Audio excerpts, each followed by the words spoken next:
আমাদের আজকের গল্প বৌমা, কলমে বাবুরাম মণ্ডল। বিমলা দেবী সোদপুর রেল বাজারে শাক বিক্রি করেন। তার বয়স হয়েছে, কুঁজো হয়ে হাঁটেন। স্টেশন থেকে এইটুকু দূরত্ব আসতেই হাঁপিয়ে ওঠেন। মাঝে দু জায়গায় আবার কোমরে হাত দিয়ে সোজা হয়ে দাঁড়ান। তার একেবারেই পাশেই লঙ্কা বিক্রি করে ঝুমা। ঝুমার এখনো বিয়ে হয়নি, 25-26 বছর বয়স। ভারী সুন্দর মুখশ্রী, চোখের ভ্রু ধ্যাকার মতো, কথাও বলে মেপে। তবে একবার হাসি শুরু করলে থামতে চায় না সহজে। এই বয়সেই সারাদিন রোদ জলে রেল বাজারে বসে থাকতে থাকতেই শরীরটা কেমন ভাঙা ভাঙা হয়ে গেছে ঝুমার। চুল উস্কো খুস্কো, ধুলোবালি লাগানো চুড়িদার, হাতের তালু পায়ের গোড়ালিও পরিষ্কার নয়। বিমলা দেবী ঝুমাকে এসে আদর করে বৌমা ডাকে। প্রথম প্রথম ঝুমা আপত্তি করত, লজ্জাও পেত। বাটখারা নিয়ে তেড়ে মারতেও গেছে দু একবার। এখন ঝুমার এসব গা সওয়া হয়ে গেছে। ঠিক কবে থেকে যেন ঝুমা ও বিমলা দেবীকে শাশুড়ি বলে ডাকতে শুরু করেছে।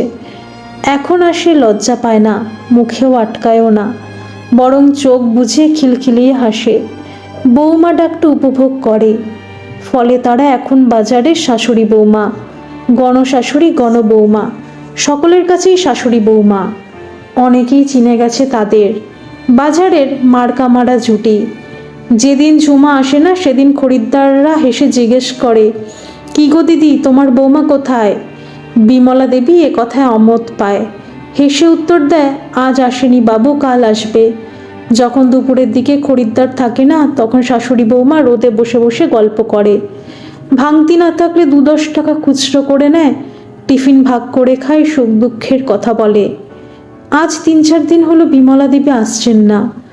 ওনার যারা নিয়মিত খদ্দের তারা ঝুমাকেই জিজ্ঞেস করে বলে, কি গো, তোমার শাশুড়ির খবর কি, আসছে না কেন? শরীর টরীর খারাপ হলো নাকি? ঝুমা সঠিক উত্তর দিতে পারে না। কেন আসেন না বিমলা দেবী তা বলে যায়নি কাউকে, এমনকি ঝুমাকেও না। ওনার ফোন নেই, নাম্বারও নেই।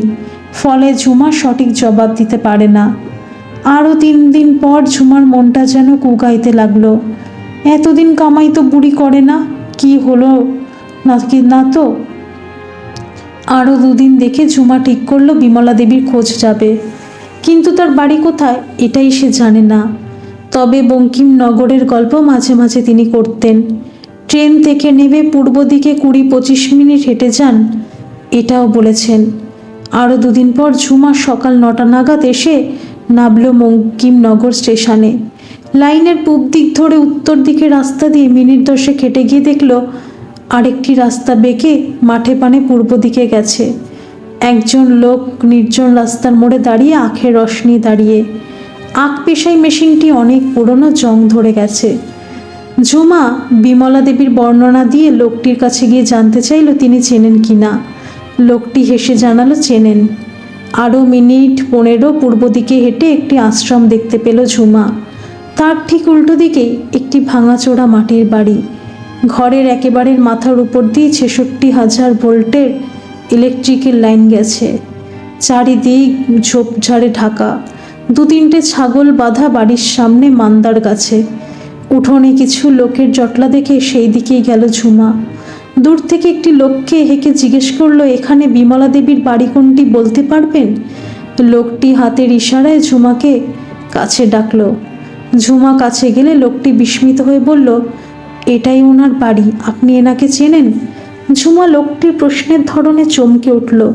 তড়িঘড়ি বলল, চিনি, আমরা একসঙ্গে সোদপুর বাজারে পাশাপাশি সবজি বিক্রি করি। কেন বলুন তো? উনি খুব অসুস্থ, কাউকে চিনতে পারছেন না, আসুন ভেতরে আসুন। ঝুমাকে দেখে সকলে সরে দাঁড়ালো। ভাঙ্গা মাটির ঘরটিতে প্রবেশ করে ঝুমা দেখল একটি অত্যন্ত নোংরা খেজুর পাতার পাটিতে বিমলা দেবী শুয়ে। একটা কাঁথা পর্যন্ত নেই। এই কদিনেই খুব খারাপ হয়ে গেছে চেহারা। ঝুমা খুব আস্তে করে কানের কাছে গিয়ে বলল, কেমন আছো মাসি? বিমলা দেবী সম্ভবত গলার স্বরটি চিনতে পেরেছেন। চোখ মেলে ঝুমাকে দেখে ডান হাতটি উঁচু করে যেন কিছু বলতে চাইলেন।